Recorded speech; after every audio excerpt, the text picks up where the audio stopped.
Well, Kirsty, let's go live now to James Cooper at the Etihad Stadium, where mighty Real Madrid are training ahead of their second leg against Manchester United in the Champions League. James, I can hardly believe this. This is something special, is it not? Mighty Real Madrid using City's facilities to prepare for United. Yeah, let the mind games begin. I think there's no doubt about it. I mean, it's become something of a tradition in the last couple of seasons that clubs haven't trained at the grounds that they're playing at. You look at Manchester United, a lot of their away trips in Europe, they'll train at Carrington and then fly out and then play the game in the Champions League. Well, Mourinho's gone one better than that. He said, I'm not training at Old Trafford, I'm not training in Madrid, I'll train at Manchester City. I think high-level negotiations that went on between Manchester City at the very highest level and Real Madrid. They give access, and here we are on the blue side of Manchester. So, yeah, Mourinho doesn't do things by halves, does he? And I think this is just a little bit of mischief on his part to say, right, we're on the blue side of Manchester, and probably making his players feel good, of course, because they came here earlier in the season, got a 1-1 draw, got out of the group, and now they're in the last 16 against Manchester United. Well, James, no question about it. You're in the right position right now. What kind of session are they going to have this afternoon? I think fairly gentle. If you have a look at it over there, they're just splitting up into a couple of squads. You've got the strikers and the midfielders on one side, you've got the defenders on the other, and just going through a bit of limbering up here in what's but more Spanish weather than it is Manchester weather. No rain here for the last couple of weeks. We've got blue skies above the Etihad Stadium, so I think it will be just a gentle session for Real Madrid after what's been a hectic week for them. Back-to-back wins over Barcelona, of course, and puts them in fine fettle for a game against Manchester United, and all eyes really on one man in the formerly in the red corner, now in the Real Madrid corner, and that, of course, Cristiano Ronaldo. Cristiano Ronaldo, of course, we see him over the far side there in the pink boots and the hat on. I'm interested to read this morning what he's been saying, James. And is this ominous or is this ominous? If I score against them, United, of course, it would be spectacular. A beautiful sensation. Well, it'd be beautiful for him, wouldn't it? Yeah, I don't think it'll be quite so beautiful maybe for the majority of the 76,000 fans inside Old Trafford. They had to watch, remember, 3 weeks ago, I'd see him equalise the goal against Danny Welbeck with that towering header on the far post above Patrice Evra. I think, that perhaps was a beautiful moment in Madrid, but I think, one in Manchester, I think might break a few hearts. There's certainly been an awful lot of rumours and rumour-mongering and speculation in recent days about perhaps Cristiano Ronaldo coming back to Manchester United. Well, first things first, of course, he's back here in the Champions League, played 292 times for Manchester United in his 6 years here, left here in 2009, having scored 118 goals, and they still sing his name very fondly at Old Trafford. And I think, before the game tomorrow, the focus will be on him. There's been an awful lot of good feeling between the two sides, but when that first whistle blows, I think, the prize is there. Last 8 in the Champions League. I don't think there'll be any affectation or affection towards Cristiano Ronaldo at all from the red half of Manchester. Of course, he scored in the first leg, James. And regarding this leg at Old Trafford, he says, I can't say what I'll do if I score. It would be something spontaneous, but I'd love to be in that situation. So he is ready, and he's desperate to do it for Real Madrid, isn't he? Yeah, I think he is. I think they see this probably as an opportunity. They're not going to win La Liga. There's no doubt about that. 13 points behind Barcelona, 2 points behind Atletico Madrid. So I think they do see the Champions League as something of a possibility. But I think, history is on Manchester United's side in this. I think 8 ties that Real Madrid have played in the Champions League where they've been held in the first leg. They've only won 1 of those ties, that against Manchester United in the year 2000 in the quarter-finals when they came to Old Trafford and won 3-2. But in all the 4 encounters where Real Madrid have been held 1-1 at home in the first leg in UEFA Club competition, they've been eliminated on all 4 occasions. So I think in many ways they'll probably see that first leg at the Bernabeu Stadium as a bit of a missed opportunity. Of course, as far as we gather, Iker Casillas is now back in the frame for Real Madrid, James. That we know.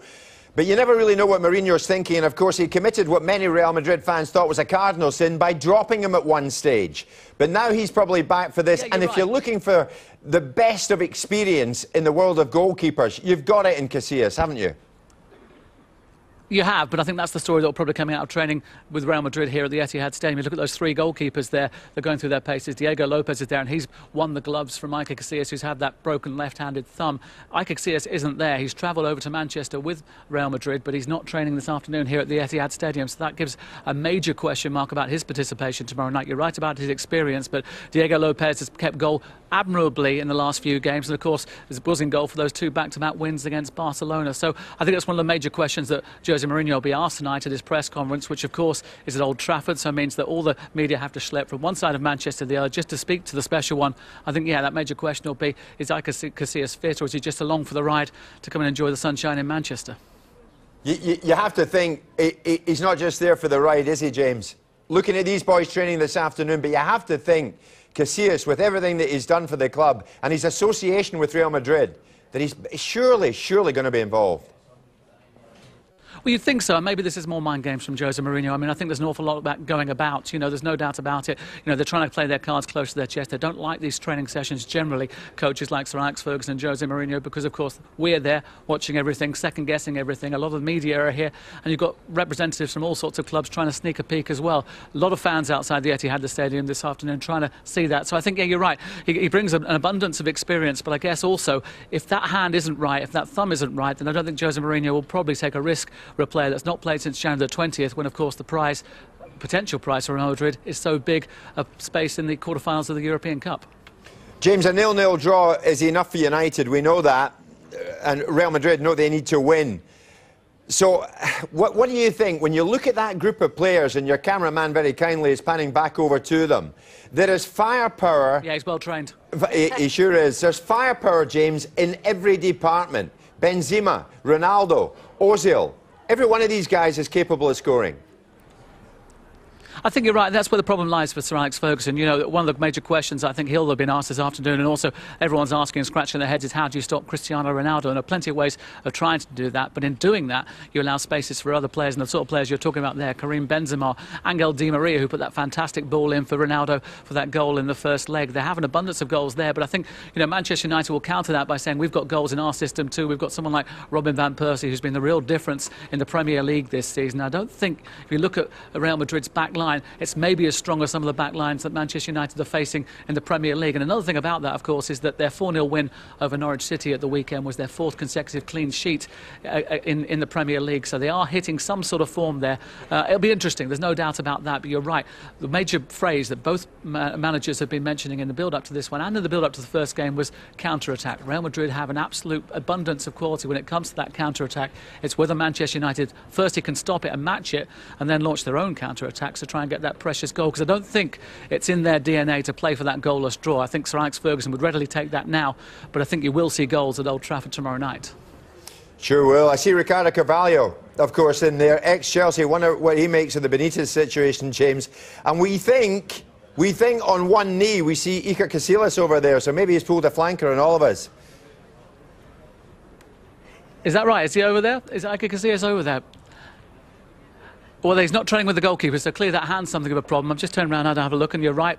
Your eyes are better than mine, Jim, but you're probably nearer than me, thanks to the camera work of my friend Mr. Peter Kane here. But, yeah, it's an interesting one, isn't it? Again, a question will be asked of Jose Mourinho. How come Iker Casillas was running through his stretches, jogging around and that sort of thing, but wasn't working with the other goalkeepers? It would seem to hint that Diego Lopez is going to be keeping goal for Real Madrid tomorrow. But I guess, you know, Jose Mourinho could be pulling a flanker on that one, and maybe Iker Casillas is just limbering up to make a surprise return for Real Madrid at Old Trafford.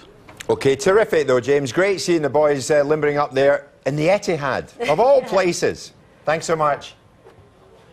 Mischievous Mourinho. What has he got up his sleeve? Quite interesting. Yeah. You go over there. Get away from them. Exactly. You nip over there. Cameraman's on the ball though, isn't he? And James was quite away, wasn't he? Up on the stands there, so he couldn't see. But it was interesting we could pick him out there. Anyway, very interesting.